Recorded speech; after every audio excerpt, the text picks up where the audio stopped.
Welcome back to the Taiwan Outlook. I'm Raymond Wu. In this final segment of our program today, we'll continue our conversation with Ms. Bi-khim Hsiao. We're going to ask her about her journey in Taiwan politics so far. Bi-khim, if we may start, how did you get interested and get involved in Taiwan politics? You mentioned earlier about the time you took a semester off as a undergraduate student and come back to Taiwan. Was that the turning point that got you interested and later on involved in Taiwan politics? Actually, when I was in college in the U.S., and I went to a very, very liberal school. Of course. And I was, before college, I was more interested in arts and chemistry, math. I was better in sciences than politics. I didn't imagine this. But my campus had a very active dialogue on issues of race and gender and class and global equality and justice. And that's what got me involved in the aspect of justice in the world. And I actually lived in a dorm called the Third World House. Oh, really? At Oberlin. I became interested in issues of rectifying past problems of colonialism, imperialism, etc., and simply the issue of justice in the world.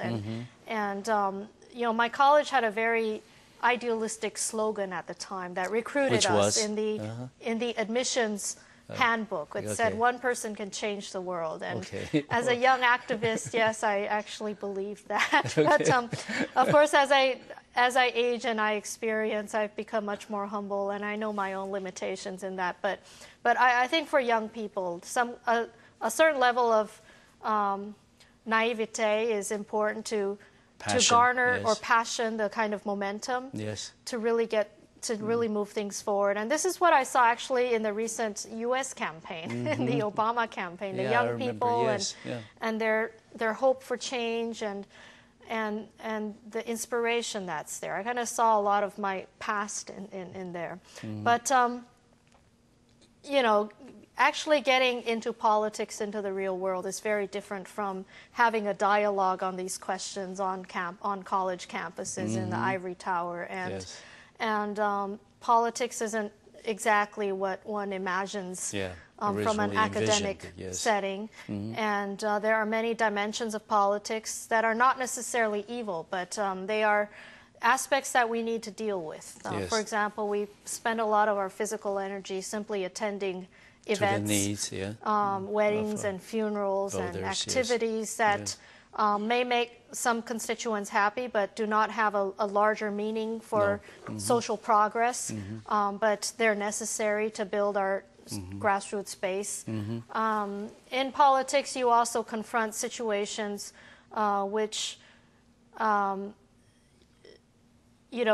people need to question the priorities of loyalty. For example, we have a loyalty to the country. We have loyalties to our political party. We have loyalties to factions, and we have loyalties to our constituents. And I think politicians need to constantly rethink these priorities. And the ideal situation would be, first of all, we're a citizen of the world. We should do things that are good for progress in the world.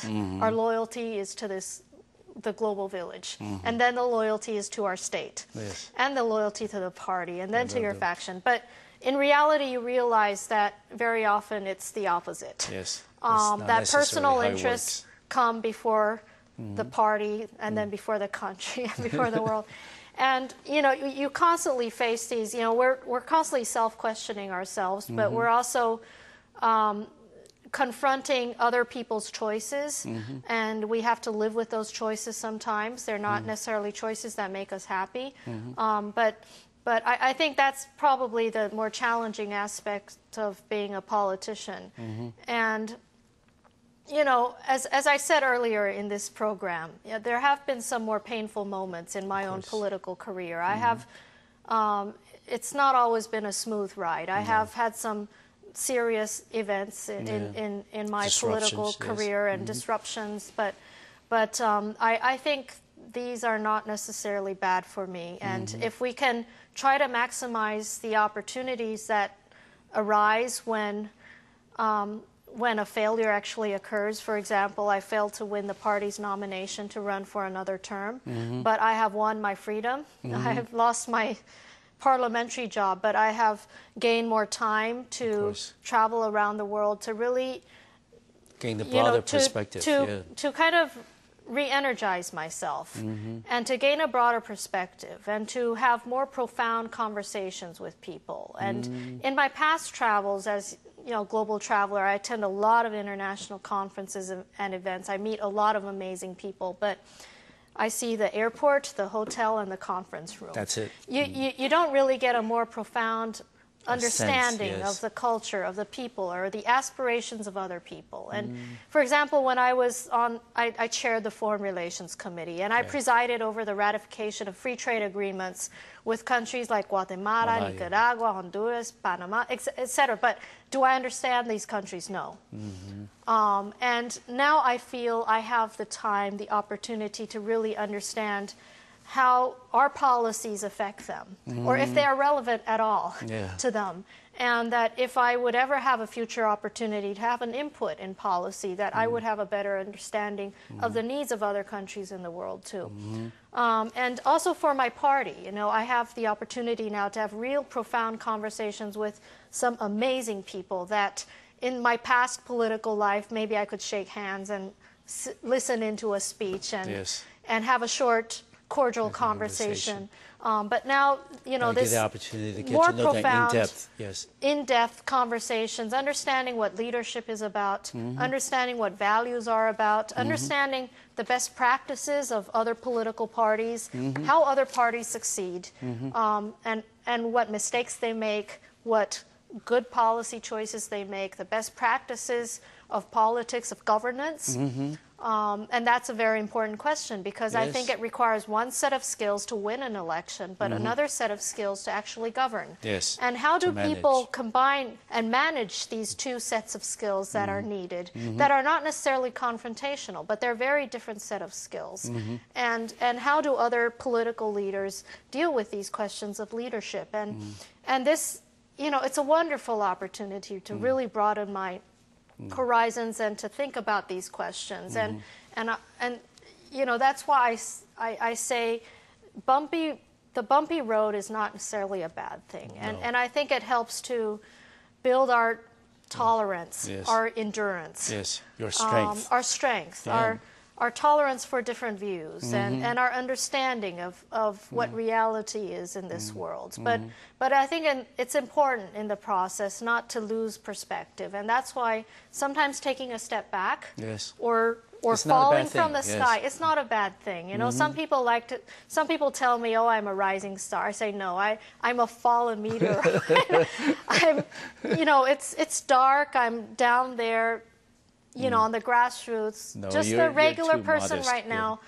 But it's great because I feel I can have a better understanding of how our people live their lives.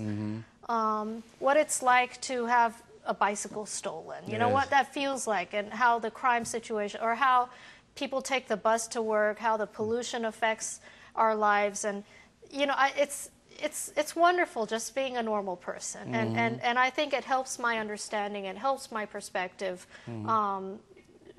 in understanding politics.